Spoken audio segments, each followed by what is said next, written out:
Hello, what is up mga moms or sir? Mama ko po si Ralph Cifra, isang visual artist from Manila. And today, we are going to unbox and review the McFarlane Toys Warhammer 40,000 World Eaters Khorne Berserker. Nakuha ko to mga moms or sa Global Merch Park from Lazada for only 857 pesos only. Parang 15 USD lang mga moms or. Pero ang original price niya talaga 1,700. So, nung nakita ko 857, sabi ko, totoo ba to? Sabi ko, sige, order ako, tatry ko. Kaso, ano lang pala siya, early bird promo. Tapos yung second unit kasi, actually dalawa lang yung units na available. Yung second unit, bibili pa sana ako ng isa. 1.7 na yung value. Itong first unit lang ang 857. Actually, medyo ni-repair ko na yung box, pero yung box nito medyo bad box talaga. Nilagyan ko na lang ng mga tape. Sinalba ko na lang to. Sinave ko na lang yung box kasi medyo maganda naman. Konting wear and tear lang dito sa ilalim. So magagamit pa naman siya pang display, or pag binalik natin yung figure dito sa box, magagamit pa natin to. Ayun, meron ding card and meron din siyang base na nakalagay Warhammer 40,000. And also you have the accessories. Ito yung, ano nga bala to? Ano ba tawag dito? Chain axe. Yan, chain axe. And then alt hands. There you go, alt hands. And ito ang kanyang plasma pistol. Yung plasma pistol niya, black, flat black. Tapos yung paint niya rito, light blue. Tapos meron din siyang mga horns dito. Or spikes. Oh, ang gusto ng chain axe, oh. Yung chain axe, flat black, tapos merong gunmetal na paint, and then dito gunmetal din. Tapos dito hindi naman siya masyadong sharp, so mas kid friendly to. Kaso hindi pala pwede dito, matalas. Ang ganda ng design niya. May mga spikes, ito yung handle, yung cloth. Tapos meron ding spikes dito, may metal chain.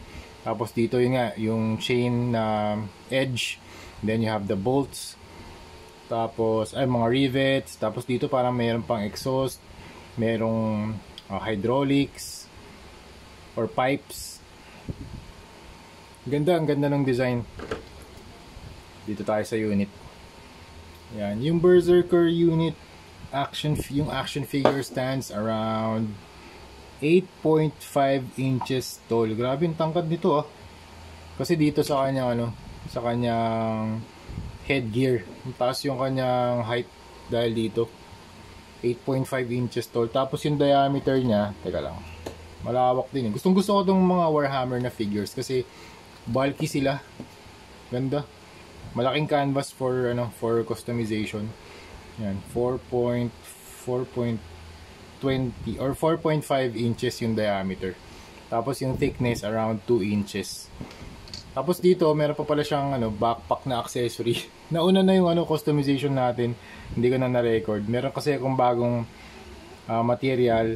Nirecommend sa akin ng wife ko. Thank you very much. Shout out to my wife. Very, very cool material. Thermoplastic yung tawag dito. Thermoplastic beads. Yan. So, meron akong previous video sa YouTube channel ko.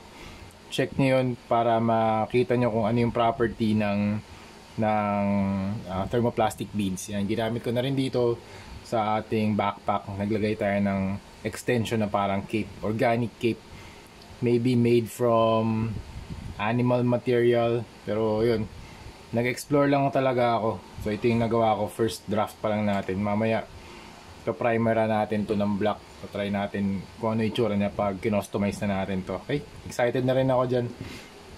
Tapos dito naman sa unit, check natin.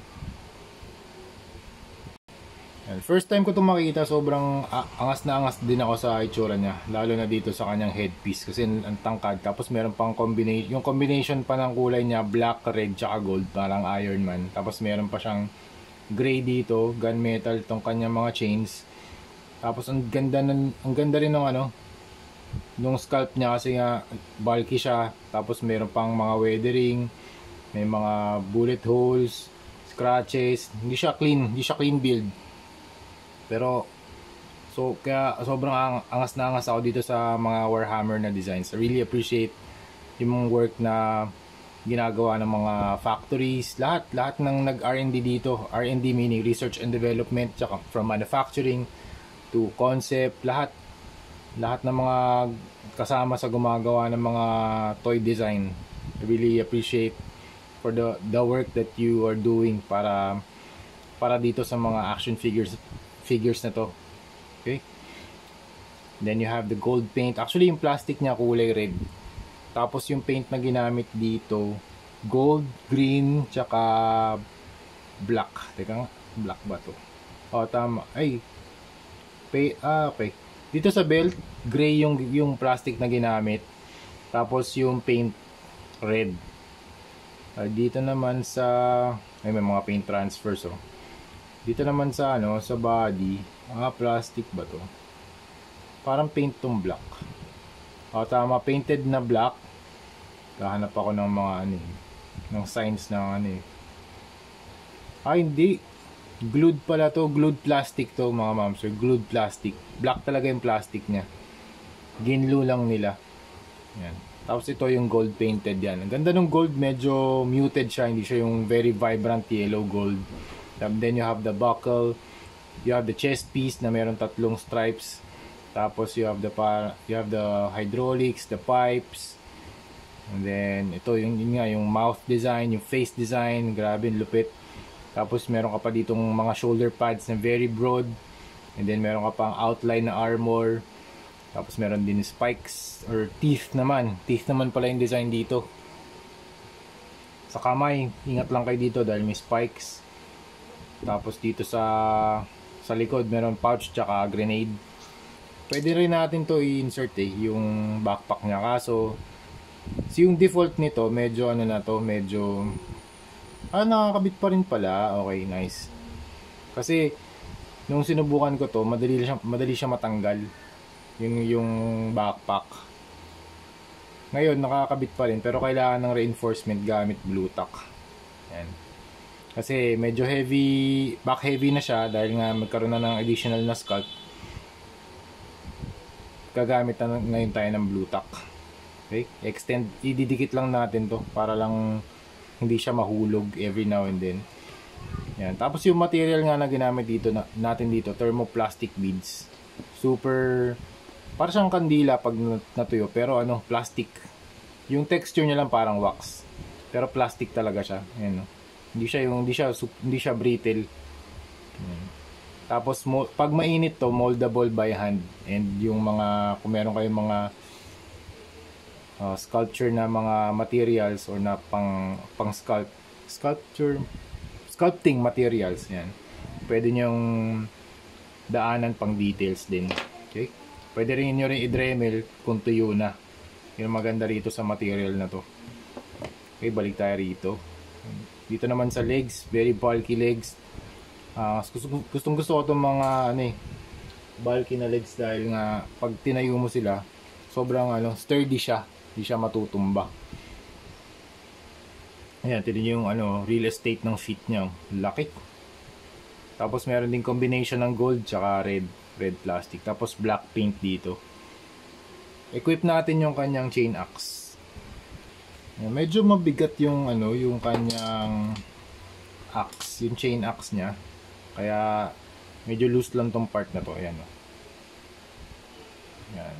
Pero tingnan natin kung magagawa natin ng paraan yan pag kinostomize na natin. Medyo loose lang siya. Pero angas pa rin ng... Kaya pala dun sa poster or sa official art, hawak niya ng 2 kamay to. Pwede pala yun. So ito na yung plasma pistol, hawak niya na rin. Angas ng plasma pistol. Meron pang spikes no? Okay. Tapos, actually pwede nyo swap yung hands pag ginamit nyo yung plasma pistol nya. Try natin articulation. Okay, head 360 up and down. Na-extend pa yung neck part down. Okay, itong shoulder armor, ball joint 360 yung kamay. Tapos merong rotation yung kanyang bicep rotation. Tapos elbow. Ang angas ng ng rotation ng niya, articulation. Tapos ball joint yung kamay. Dito sa chest, meron din, may cut din. Out, ab crunch, ay chest, out, in, 360. Di ka, out, 360 pwede. Tapos, movable ba yung belt? Hindi. Up, kick, nice, good job. Galing, oh. Tapos, baba, double jointed ba to? Double jointed nga, nice. Tapos yung paa, okay, up, down, may toe articulation pa, rotation, nice, very good. Ganda ng articulation ito. Ayos. Panalo. Yun lang muna mga ma'am, sir, ma'am, sobrang angas nito. Yan yung full battle gear niya, kasama yung cape. Actually, kinustom ko na yung cape eh. Tutuloy-tuloy na natin to, ipa-primer na natin to ng black, tapos paint na natin, okay? So yun lang, thank you very much for watching and see you sa next video. Bye bye.